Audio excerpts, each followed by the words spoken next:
Mais uma semana começando, Bitcoin não para de cair. E nesse vídeo a gente vai falar sobre as principais características que eu estou observando para o mercado essa semana e as potenciais oportunidades que estão aparecendo no nosso quadro tradicional de análise semanal. Então, já fica aqui o convite para você se inscrever no canal e deixar o teu like. E se você é aluno, obviamente o convite para você participar das nossas lives diárias, todos os dias ali, próximo das 10 da manhã.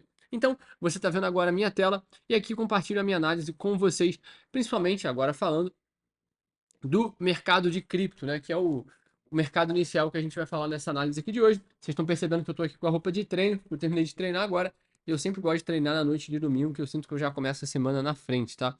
Mas eu vou até me tirar aqui da tela para melhorar o foco e para a gente poder falar só do que realmente importa. Vamos lá.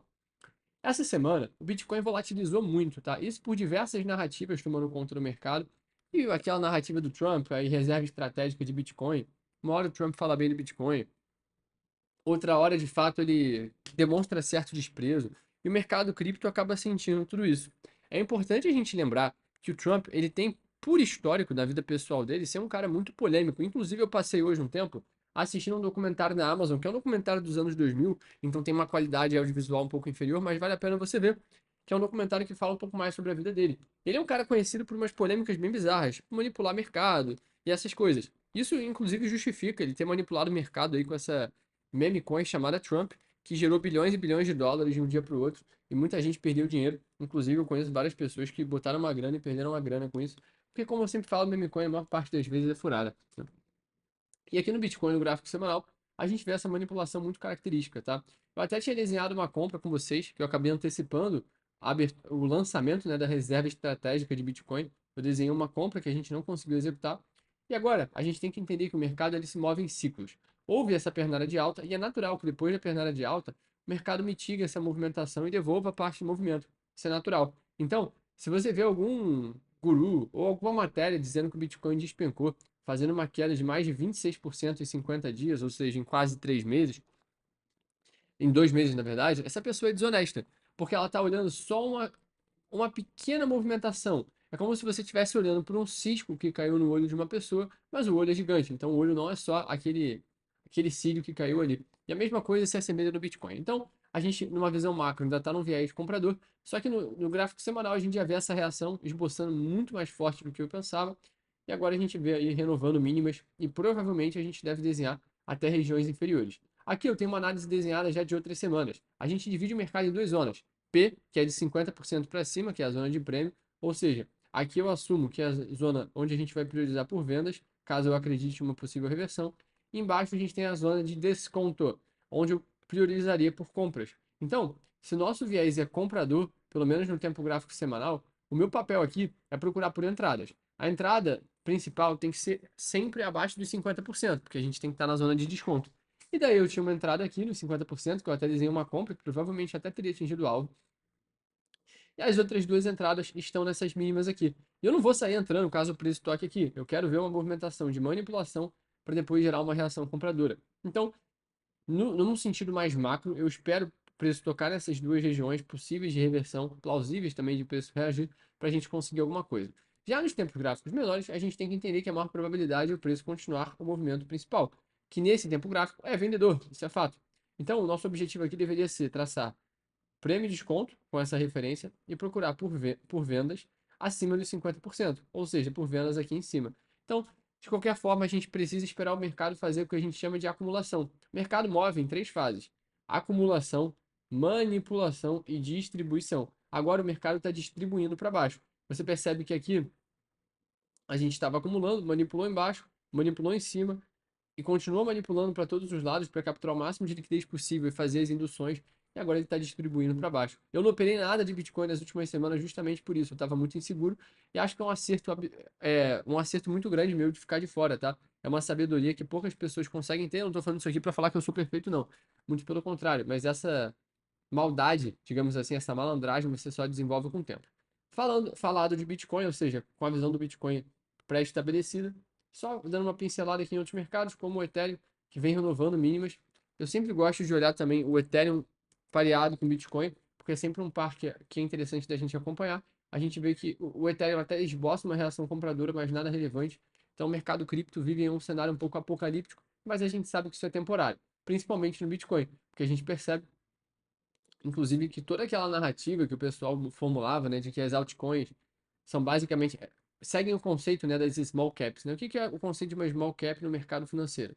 Ah, se você comprar as ações da Petrobras, você vai ganhar dinheiro quando o mercado subir, ou seja, no bull market, então a Petrobras vai subir, sei lá, 10%.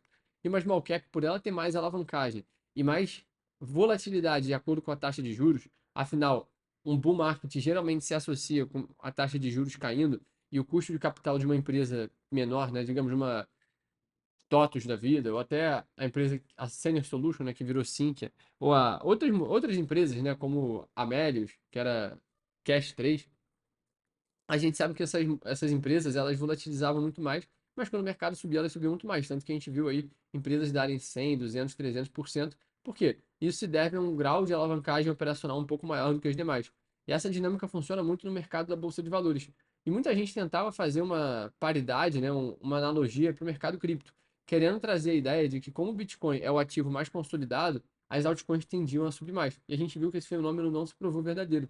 O Ethereum está no mesmo nível de dezembro de 2023, enquanto o Bitcoin ele está muito acima do que ele estava em dezembro de 23. Se você olhar aqui, o Bitcoin em dezembro de 2023, ele valia ali, dezembro de 23, para ser bem exato, né? Ele estava nos 44 mil dólares, ou seja, ele está quase que 100%, com quase 100% de valorização, enquanto o Ethereum continua na mesma região daquela época. Isso que eu tô sendo bonzinho. Se você pegar outras moedas, sei lá, LDO, você vai ver que ela só despencou desde então e ela caminha para fazer mínimas históricas. Se você pegar a própria Doge despencando, enfim, várias moedas aí desenvolvendo muito forte, o que para mim só reforça que o mercado cripto, por mais que ele tenha suas teses e fundamentos, eu inclusive sou entusiasta, a gente não pode analisar só com emoção. Eu vejo muita gente se perdendo nesse fuzuê sentimental que acaba levando as pessoas à ganância. Por quê? A dinâmica que boa parte dos holders tenta propor é: ah, se caiu a gente compra. Só que esse mesmo holder, ele comemora quando o Bitcoin bate 100 mil dólares, e quando o Bitcoin bate 80 mil dólares, ele fala que você não deveria se preocupar com cotação. Ou seja, ele é um especulador que não sabe que está especulando. E esse é o pior de todos, porque ele está apostando, só que de uma forma sem stop e sem um operacional claro, tá? Então, mercado cripto, eu esperaria o mercado se consolidar mais para a gente conseguir alguma operação. Até porque eu consegui essa compra aqui perfeita que me fez não só no Bitcoin, né, que eu também peguei a compra perfeita em Solana, em Ethereum, que me fizeram aí transformar cerca de 10 mil reais em mais. Chegou a bater mais de 36 mil e eu zerei ali com uns 28 mil reais de capital total. Então foi uma sequência ali perfeita. Agora, vamos falar do calendário econômico para essa semana, porque eu acho pertinente a gente falar de uma dinâmica que aconteceu e a partir de hoje já está valendo, tá? O fuso horário dos Estados Unidos, ele é dividido entre duas etapas do ano. Uma é de março até novembro e outra de novembro até março. E agora a gente entra na etapa que dura boa parte do ano, né? Na verdade, as duas duram 6 meses, só que uma é quebrada, né? Uma é de novembro até dezembro e outra de janeiro até março e a outra é de março até novembro. Então, no ano corrente, isso aqui acaba sendo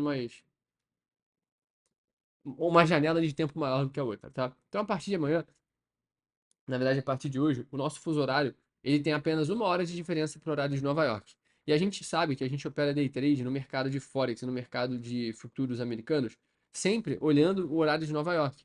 Então, para você que opera assim como eu, na macro de 9,50, que é basicamente uma janela de tempo que tem maior volatilidade, antigamente essa macro de 9,50 correspondia a 11,50 do Brasil. E a partir de agora vai corresponder a 10,50. Ou seja, você vai operar 1 hora antes. Pra gente não muda nada, porque eu entro ao vivo todo dia perto das 10 da manhã, então nada vai mudar. Só é importante para você ficar de olho aí e não se desligar, porque provavelmente o mercado depois ali de umas 11h30, ele deve perder um pouco do volume e trazer menos volatilidade. Então não adianta você ficar insistindo muito em procurar por operação, tá? Então vamos falar do calendário da semana, começando pela segunda, que é uma segunda morta, tá? Não tem nenhum dado de relevância, eu botei aqui só pastas de impacto médio ou grande, ou feriados, né? Aqui não tem nada. Então amanhã é um dia para a gente tomar muito cuidado e talvez nem operar. Na terça-feira é importante a gente ficar de olho no JOLTS. Inclusive já fiz dinheiro operando JOLTS, só que tem que tomar um cuidado extra porque quarta-feira é o dia de sair CPI, que é a inflação nos Estados Unidos, e geralmente se volatiliza mais. Então, é uma semana que eu não estou dizendo necessariamente que você não pode operar, mas eu acho que você tem que esperar com certo carinho o CPI sair, porque ele pode trazer uma volatilidade que a gente não está esperando, tá? E aí, quinta e sexta, a gente já está falando da segunda metade da semana. são bons dias também para operar com notícias boas, tanto no mercado americano como no euro. E a gente está vendo que todas as notícias estão saindo mais cedo, tá vendo? 11 da manhã, 9h30 da manhã. Isso é bom pra gente porque a gente consegue adiantar ali a nossa janela e operar ali com uma flexibilidade. Com menos tempo do dia, né? Que geralmente quando a gente opera de novembro até março, a gente precisa de uma horinha a mais no mercado. Agora, eu acho que a janela vai ser mais breve, vai trazer mais volatilidade mais rápido, inclusive na B3, tá? Acaba sendo muito influenciada por essas notícias. Vocês sabem que eu não sou muito fã de ficar traçando viés no mercado americano nem no euro, mas eu vou traçar aqui por um mero preciosismo e para que vocês não fiquem flutuando aí nas análises, tá? O mercado americano no semanal está fazendo um sangue bizarro, continua caindo, caindo, caindo. A abertura do gráfico diário ela é um pouco difícil da gente conseguir ter muita clareza, porque a gente está perto de mínimas alinhadas, tá? Então, por obviedade, a gente deveria ter uma reação compradora aqui. Só que é muito difícil a gente determinar essa causa e consequência, essa relação entre causa e consequência, né? O mercado pode fazer qualquer movimentação aqui. Então, o ideal é tu esperar amanhã até umas 10 horas, 9h30, né, que é quando vai abrir o mercado americano, e daí, a partir disso, você toma decisões, tá? Lembrando que antes era 10h30 que abria, né, pelo menos abria a Bolsa dos Estados Unidos, e agora vai ser 9h30. Já tá aberto aqui, porque esse aqui é o mercado futuro, mas aí a volatilidade é muito menor, tá?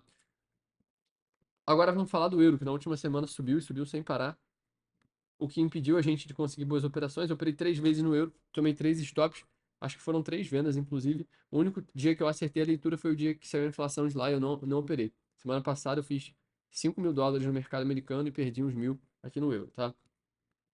Acho que 1.500, 1.600 para ser mais preciso. E aqui o mercado a gente sabe que está consolidando, está trabalhando em região de máximas alinhadas. É perigosíssimo a gente sair tentando traçar um viés aqui, porque o mais provável é o index suba mais. Então o ideal é você traçar uma referência, tentar pegar um trade curto. E isso você só vai ser capaz de fazer depois da janela inicial, que é basicamente você esperar a sessão asiática e esperar a sessão de Londres para ver as máximas e mínimas de cada uma delas, para que você tome uma decisão mais bem fundamentada, tá? E mercado brasileiro, por último, mas nunca menos importante, a gente terminou a semana passada com uma pernada de alta muito forte, fazendo aí o candle semanal fechar com uma reação compradora mais bonita, e a gente já percebe aqui no gráfico diário que houve uma reação compradora dessa reação a partir dessas mínimas aqui, né? E desse fair value gap. Então é interessante a gente ver como é que o mercado vai abrir amanhã. Eu não tenho um viés muito claro, porque na minha leitura tudo pode acontecer, tá? A gente pode tanto continuar caindo, porque essa leitura aqui ainda pode ser vendedora, como subir. Então, quero ver como é que o mercado vai abrir para, a partir disso, traçar o meu viés. Mas aqui, traçando essa pernada aqui como referência, a gente percebe que o viés ainda é vendedor. Por isso que eu quero ficar de olho. Por quê? Jogando de 15 minutos aqui na direita, eu quero ver como é que o mercado vai abrir. Dependendo, tá vendo que a gente veio aqui em cima manipular a máxima do dia anterior, manipular a máxima de quinta-feira? Então, talvez a gente já abra desenhando uma possível movimentação de continuidade baixa. Quem sabe que tem mínimas inferiores para capturar e depois subir. Ou a gente pode já abrir capturando mais em cima. Então, eu não tomo nenhum partido aqui, eu só fico esperando, que eu sei que a paciência vai se pagar. Então, o melhor é fazer é esperar a abertura, esperar pelo menos ali uma hora e meia do dia, para a gente conseguir operar B3, que é um mercado onde tu precisa de um tiro curto, pelo menos no meu operacional, que é quase que um scalp. Você precisa ter mais assertividade, mais precisão. Então, é melhor esperar e tomar aí o começo da semana como uma parte mais meditativa mesmo, ficar ali lendo o mercado, procurando, esperando as oportunidades, beleza? Além disso, eu tenho que sortear o Pix de um aluno da comunidade. Como eu fiz esse aqui gravado porque eu tive um imprevisto, eu vou soltar para vocês lá no grupo, e daí eu solto para vocês, que era um Pix de R$ 100. E eu fico aqui com um convite final para você seguir lá o meu perfil no Instagram. Deixa eu mostrar aqui para vocês que depois de 11 meses de batalhas judiciais, com dezenas de milhares de reais sendo gastos para eu conseguir recuperar e reaver minha conta no Instagram, que foi basicamente onde eu documentei toda a minha trajetória desde o começo, desde quando eu morava com meus pais e tinha só o sonho de fazer as coisas acontecerem, mudar minha vida através do mercado financeiro até hoje. E essa conta, que na época tinha mais de 92 mil seguidores, foi recuperada. Voltou com algum bug, com menos seguidores, né? Mais ou menos 5.000 seguidores a menos. Mas eu tô lá e fica inclusive o convite para você me seguir, curtir os posts e acompanhar, porque a partir de agora essa aqui vai voltar a ser nossa conta principal, como sempre foi, mas ela estava fora do ar desde o dia 12 de abril de 2024. Esse aqui foi meu último post e agora a gente está de volta com tudo e vocês podem ter certeza que mais forte, com a equipe mais bem estruturada e com mais vontade ainda de fazer acontecer, beleza? Uma boa semana para você, não esquece de cuidar da tua cabeça, operar só o necessário, focando no que de fato importa, que é o teu operacional e uma estratégia bem executada. Fechou? Um beijo, um abraço, fiquem com Deus, uma boa semana e até a próxima.